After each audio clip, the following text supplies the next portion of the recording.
देवी देवताओं को पूजने से मन को शांति मिलती है और घर से दुख दर्द दूर होते हैं। इसी कारण पुराने समय से ही ये परंपरा चली आ रही है। कहते हैं कि जब कुछ समझ में ना आए तो सब भगवान पर छोड़ देना चाहिए, वो सब अच्छा ही करते हैं। इसलिए जिन घरों में हर रोज पूजा की जाती है वहाँ का वातावरण सकारात्मक और पवित्र रहता है। दरिद्रता दूर रहती है। दीपक और अगरबत्ती के धुएं से स्वास्थ्य लाभ होता है और इससे नुकसान पहुंचाने वाले सूक्ष्म कीटाणु मर जाते हैं।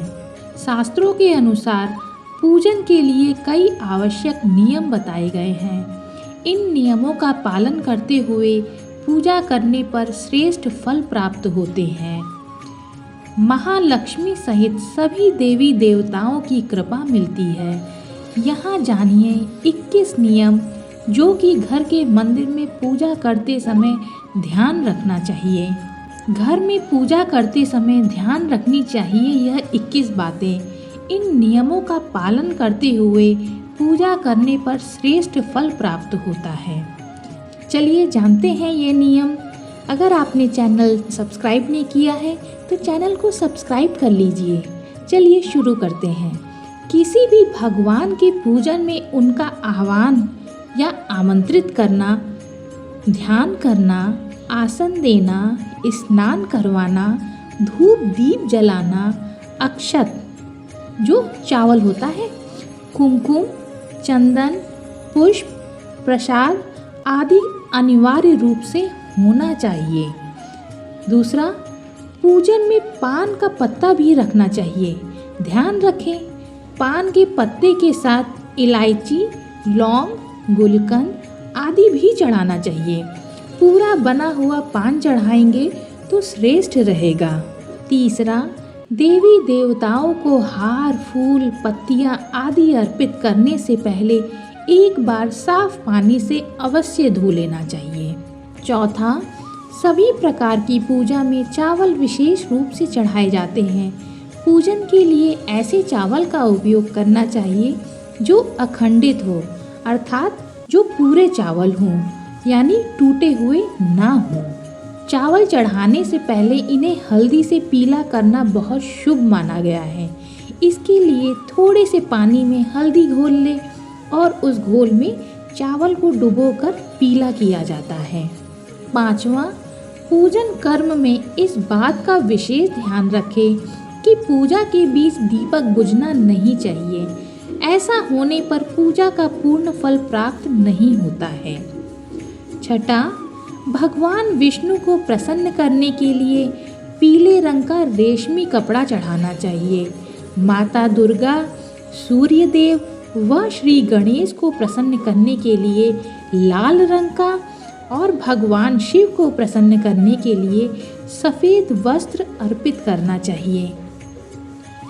सातवां, किसी भी प्रकार के पूजन में कुल देवता, कुल देवी, घर के वास्तु देवता, ग्राम देवता आदि का ध्यान करना भी आवश्यक है।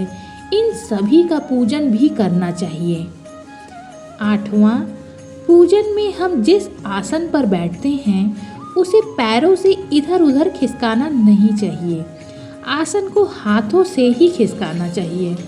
नवा, यदि आप प्रतिदिन घी का एक दीपक भी घर में जलाएंगे तो घर के कई वास्तु दोष भी दूर हो जाएंगे। 10वां, सूर्य, गणेश, दुर्गा, शिव और विष्णु जी ये पंचदेव कहलाते हैं। इनकी पूजा सभी कार्यों में अनिवार्य रूप से की जानी चाहिए। प्रतिदिन पूजन करते समय इन पंचदेव का ध्यान करना चाहिए। इससे लक्ष्मी कृपा और समृद्धि प्राप्त होती है। 11, तुलसी के पत्तों को 11 दिनों तक बासी नहीं माना जाता। इसकी पत्तियों पर हर रोज जल छिड़ककर पुनः भगवान को अर्पित किया जा सकता है। 12, दीपक हमेशा भगवान की प्रतिमा के ठीक सामने लगाना चाहिए। कभी कभी भगवान की प्रतिमा के सामने दीपक न लगाकर इधर उधर लगा दिया जाता है, जबकि यह सही नहीं है। 13 घी के दीपक के लिए सफ़ेद रुई की बत्ती उपयोग किया जाना चाहिए, जबकि तेल के दीपक के लिए लाल धागे की बत्ती श्रेष्ठ बताई गई है। 14 पूजन में कभी भी खंडित दीपक नहीं जलाना चाहिए। धार्मिक कार्यों में खंडित सामग्री शुभ नहीं मानी जाती है। 15 शिव जी को बिल्व पत्र अवश्य चढ़ाएं और किसी भी पूजा में मनोकामना की सफलता के लिए अपनी इच्छा के अनुसार भगवान को दक्षिणा अवश्य चढ़ानी चाहिए, दान करना चाहिए। दक्षिणा अर्पित करते समय अपने दोषों को छोड़ने का संकल्प लेना चाहिए। दोषों को जल्दी से जल्दी छोड़ने पर मनोकामनाएं अवश्य पूर्ण होंगी। 16 भगवान सूर्य की 7, श्री गणेश की 3, विष्णु जी की 4 और शिव जी की आधी परिक्रमा करनी चाहिए। 17 घर में या मंदिर में जब भी कोई विशेष पूजा करे तो अपने इष्ट देव के साथ ही स्वास्तिक, कलश, नवग्रह देवता, पंचलोकपाल, षोडश मातृका, सप्त मातृका का पूजन भी अनिवार्य रूप से किया जाना चाहिए। 18 घर में पूजन स्थल के ऊपर कोई कबाड़ या भारी चीज ना रखें।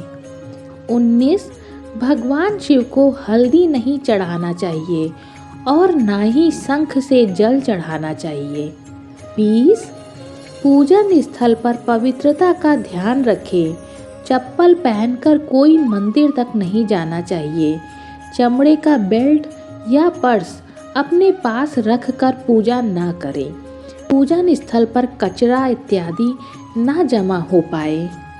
21 मंदिर में लगे सूखे हार, फूल हटा देने चाहिए। दोस्तों, ये थे कुछ पूजा पाठ के नियम। दोस्तों, हमें उम्मीद है कि ये नियम आपके जीवन में भाग्योन्नति में सहायक होंगे। अधिक जानकारी के लिए चैनल को सब्सक्राइब करें, वीडियो को लाइक करें। धन्यवाद।